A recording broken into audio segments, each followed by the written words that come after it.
Hello students, 11th class की chemistry में आपका स्वागत है। हम लोग लेसन पढ़ रहे हैं परमाणु संरचना, एटॉमिक स्ट्रक्चर। और लेसन पूरा हो जाने के बाद अब हम इस लेसन में से और राजस्थान की विभिन्न परीक्षाओं में पूछे गए कुछ प्रश्न हैं, वो प्रश्न इस परमाणु संरचना से हल कर रहे हैं, जो कि हमारे विभिन्न कॉम्पिटिटिव एग्जाम्स में पूछे गए हैं, जो आपके काम की बात है।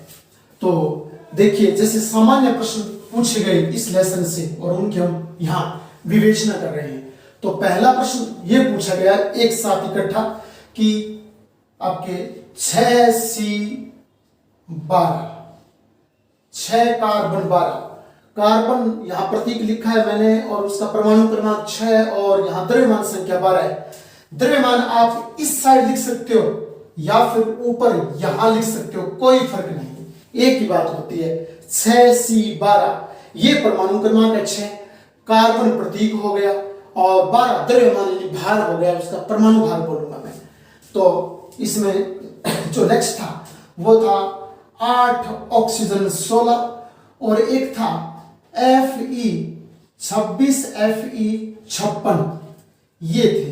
और उनमें प्रश्न पूछा कि 6C12, 8O16, 26 Fe 56, इसमें इलेक्ट्रॉन और प्रोटॉन की संख्या बताइए। इन तीनों में क्या करना है हमें? इलेक्ट्रॉन प्रोटॉन की संख्या पूछी, लेकिन अपने यूं करते हैं, हम यहां न्यूट्रॉन की संख्या और ज्ञात कर लेते हैं, क्योंकि परमाणु में 3 ही तो मूलभूत कण होते हैं, प्रोटॉन, इलेक्ट्रॉन, न्यूट्रॉन। तो प्रोटॉन इलेक्ट्रॉन की बात तो यहां चल रही है, हम न्यूट्रॉन और ज्ञात कर लेते हैं। इलेक्ट्रॉन, प्रोटॉन और न्यूट्रॉन की संख्या ज्ञात कीजिए, न्यूट्रॉन की संख्या ज्ञात कीजिए। तो ये अपना सामान्य प्रश्न, पहला प्रश्न है।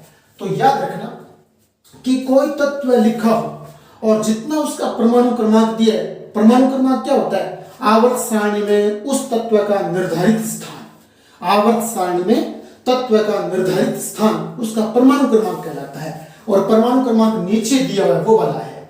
तो अब जितना किसी का परमाणु क्रमांक होता है उसमें उतने ही इलेक्ट्रॉन, उतने ही प्रोटॉन होते हैं। तो देखिए फिर 6C12 तो कहने का परमाणु क्रमांक 6, तो लिखूंगा इसके नीचे, इसमें इलेक्ट्रॉन की संख्या 6 है और प्रोटॉन की संख्या भी 6 है।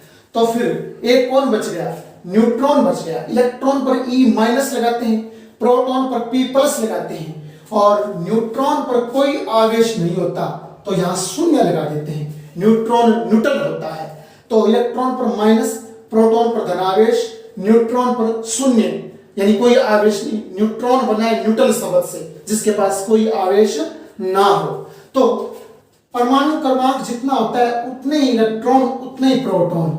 तो फिर न्यूट्रॉन कैसे निकालेंगे?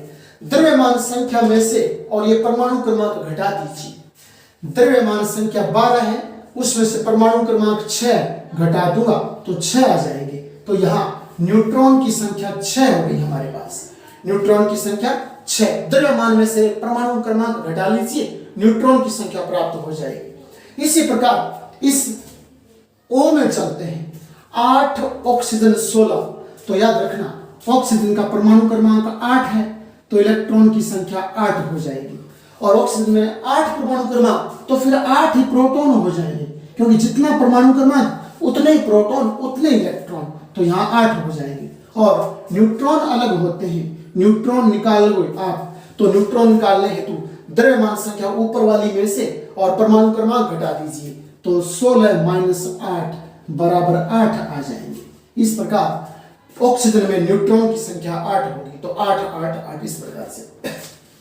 अब Fe में चलिए, Fe यानी लोहा, लोहा आयरन।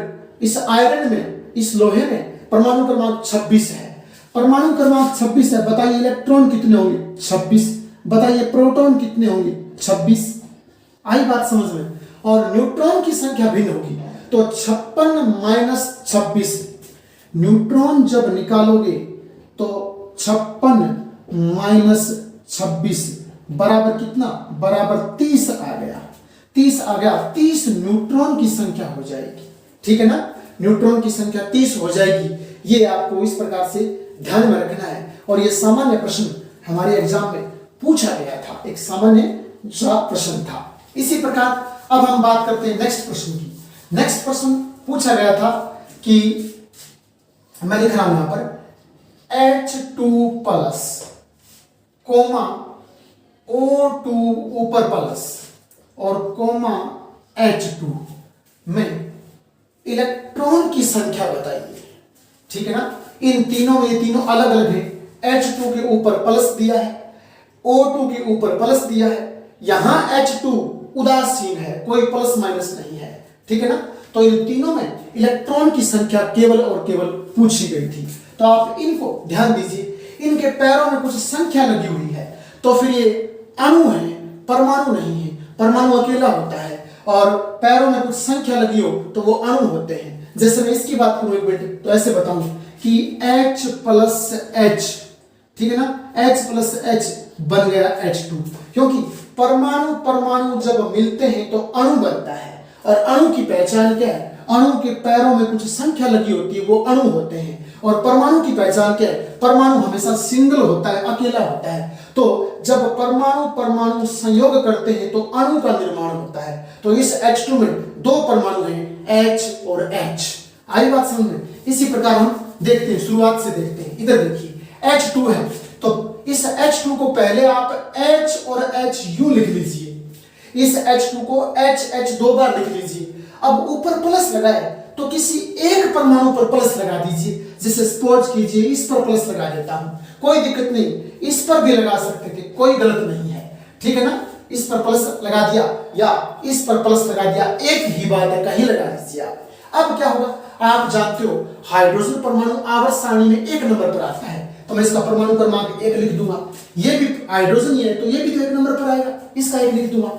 अब जिसका जितना परमाणु क्रमांक उसमें उतने इलेक्ट्रॉन, तो एक हाइड्रोजन इसमें एक इलेक्ट्रॉन, एक हाइड्रोजन एक इसमें इलेक्ट्रॉन, तो कुल इलेक्ट्रॉन तो 2 हो गए। यानी इस H2 प्लस के लिए कुल, अभी तक देखना एक मिनट, अभी तक H2 प्लस के लिए बोलूं तो यहां मुझे 2 दिखाई दे रहे हैं, मैं 2 लिख देता हूं एक बार कि 2 इलेक्ट्रॉन। लेकिन ध्यान दीजिए इलेक्ट्रॉन 2 नहीं, इस एक पर प्लस लगा है। प्लस किसी पर कब लगता है? धनावेश किसी पर कब आता है? जब इलेक्ट्रॉन निकलते धनावेश आता है। तो इसके पास ये एक इलेक्ट्रॉन था, क्योंकि परमाणु क्रमांक 1 तो इलेक्ट्रॉन 1, तो इसके पास एक इलेक्ट्रॉन था, लेकिन इसमें धनावेश लग गया। इसका अर्थ वो इलेक्ट्रॉन बाहर निकल चुका है। तो वो बाहर निकल चुका है तो अब ये इलेक्ट्रॉन काउंट नहीं होगा, क्योंकि वो तो बाहर निकल चुका है। और बाहर निकलता है तभी धनावेश आता है। जब इलेक्ट्रॉन ग्रहण करता है तो ऋणावेश आता है, जब इलेक्ट्रॉन त्यागा जाता है तो धनावेश आता है। तो ये धनावेश हमें ये बताता है कि इसके पास एक इलेक्ट्रॉन था और वो इसने त्याग दिया, तो अब इसके पास इलेक्ट्रॉन बचा नहीं है, तो फिर एक इलेक्ट्रॉन हो जाएगा इसमें।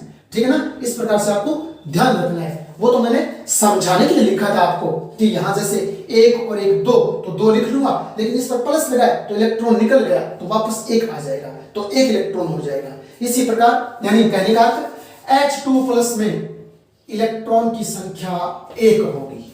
H2 प्लस में इलेक्ट्रॉन की संख्या 1 होगी। अब हम बात करते हैं O2 प्लस में। आप जानते हो ऑक्सीजन आवर्त सारणी में 8 नंबर पर आता है।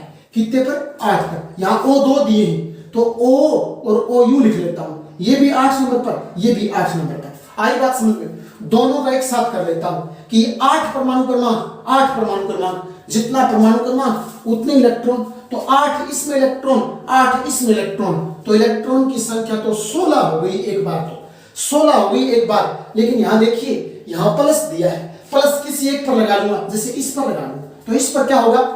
चाहे तो यूं कर लीजिए, इस 8 में से एक इलेक्ट्रॉन घटा लीजिए तो यहां 7 बच जाएगी। 7 और 8 15 कर दूंगा, लेकिन 8 और 8 16 करके एक प्लस है तो प्लस का एक निकाल दूंगा, तो इस प्रकार से एक माइनस कर दूंगा तो 15 हो जाएंगे। तो चाहे कैसे भी कर लीजिए आप, उत्तर बराबर आएगा कि 8 और 8 16 जोड़ दीजिए, प्लस लगाए, इसका अर्थ एक इलेक्ट्रॉन बाहर हो गया, तो कुल में से एक घटा दूंगा तो 16 में से एक तो 15 बच जाएगा। और यूं करूं तो इसका तो 8 लिख लूंगा, और उसके बाद में इसमें 8 थे लेकिन एक बाहर चला गया तो 7 बच गए, तो 8 और 7 15, वैसे कर लो, हो जाएगा। अब उसके बाद में H2 की बात करते हैं। H2 में ऐसे होता है H और H, इसका एक परमाणु क्रमांक, इसका एक परमाणु क्रमांक। ऊपर कोई धनावेश वगैरह कुछ नहीं दिया है, यहां कुछ नहीं लिखा है प्लस माइनस, तो फिर एक इलेक्ट्रॉन ये, एक इलेक्ट्रॉन ये, क्योंकि जितना परमाणु का मास उतने ही इलेक्ट्रॉन, तो एक इलेक्ट्रॉन ये, एक इलेक्ट्रॉन ये, तो टोटल H2 में 2 इलेक्ट्रॉन हो जाएंगे, H2 में 2 इलेक्ट्रॉन हो जाएंगे, और आपके इसमें O2 में कुल 15 इलेक्ट्रॉन हो जाएंगे। O2 में 15 इलेक्ट्रॉन, H2 में 2 इलेक्ट्रॉन और H2 प्लस में 1 इलेक्ट्रॉन हो जाएगा। इस प्रकार से आप थोड़ा ध्यान में रखना, और ये प्रश्न पूछे गए।